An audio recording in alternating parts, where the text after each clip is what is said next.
نبی پاک علیہ السلام کا انداز کیا تھا کہ بی بی فاطمہ بیٹی ہیں، آج بیٹی کی ولادت پر لوگوں کے منہ پڑ جاتے ہیں، طبیعت خراب ہو جاتی ہے، بیٹی کو بوجھ سمجھتے ہیں کہ یا اللہ یہ ہو گئی اب پتہ نہیں کیا ہوگا۔ ارے اللہ کے بندو ابھی تو پیدا ہوئی ہے، ابھی سے شادی کی فکر؟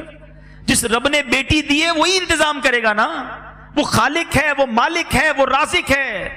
نبی پاک علیہ السلام فرماتے ہیں جس کا مضمون ہے کہ جس کی 3 بیٹیاں ہوں اور اس کی اچھی پرورش کرے اور ان کو اچھی طریقے سے پال پوس کر بڑا کر کے ان کا رشتہ کر دے، اللہ کریم ان 3 بچیوں کے بدلے اس کے والدین کو جنت عطا فرمائے گا، جنت واجب ہو جائے گی۔ صحابی رسول نے عرض کی حضور اگر کسی کی 2 بیٹیاں ہوں؟ اللہ کے حبیب فرماتے 2 بیٹیاں ہوں تب بھی جنت واجب ہو جائے گی۔ جب پہلی بار میں یہ حدیث پڑھ رہا تھا نا، میں سوچنے لگا میری تو 1 بیٹی ہے۔ صحابہ بھی کمال کے تھے، یقین کرو ہمارے کام آسان کر دیے۔ اسی حدیث کا اگلا جزتا صحابی رسول پوچھتے ہیں حضور اگر 1 بیٹی ہو تو؟ اللہ کے حبیب فرماتے 1 بیٹی ہو تب بھی جنت واجب ہو جاتی ہے۔ ارے بیٹی تو جنت میں لے جانے والی ہے، اور تمہیں بیٹی ہو گئی تو پریشانی ہو گئی، موڈ آف ہو گیا، میاں بیوی میں لڑائی جھگڑے۔ ارے عورت کے ہاتھ میں ہے کیا بیٹی پیدا کرنا؟ لوگ طلاق دے دیتے اس بات پر کہ نہیں جناب بچیاں ہی پیدا کر رہی ہے۔ ارے اللہ کے بندو، اللہ کی بارگاہ میں سجدہ شکر ادا کرو، بے اولاد تو نہیں ہو۔ 20 سال ہو گئے لوگوں کی شادیوں کو اولاد نہیں ہوتا، اور اولاد ہو گئی تو تم موڈ خراب کر رہے ہو۔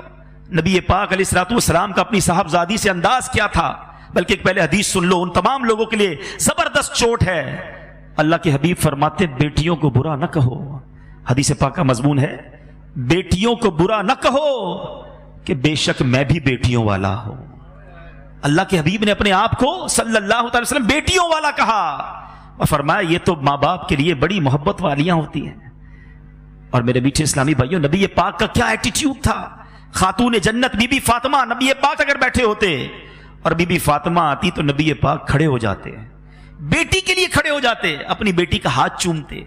جدھر نبی پاک بیٹھے ہوتے ادھر بی بی فاطمہ کو بٹھاتے اپنی جگہ پر، اور جب نبی پاک بی بی فاطمہ کے پاس جاتے بی بی فاطمہ کھڑی ہو جاتی، پیارے آقا کا ہاتھ چومتی اور اپنی جگہ بٹھاتی۔ یہ ہے میرے آقا کی سیرت۔ سیکھو نا کہ بچوں سے پیار کیسے، بچیوں سے پیار کیسے۔ صلو علی الحبیب صلی اللہ تعالی علی محمد۔ مجھے اپنی اور ساری دنیا کے لوگوں کی اصلاح کی کوشش کرنی ہے انشاءاللہ۔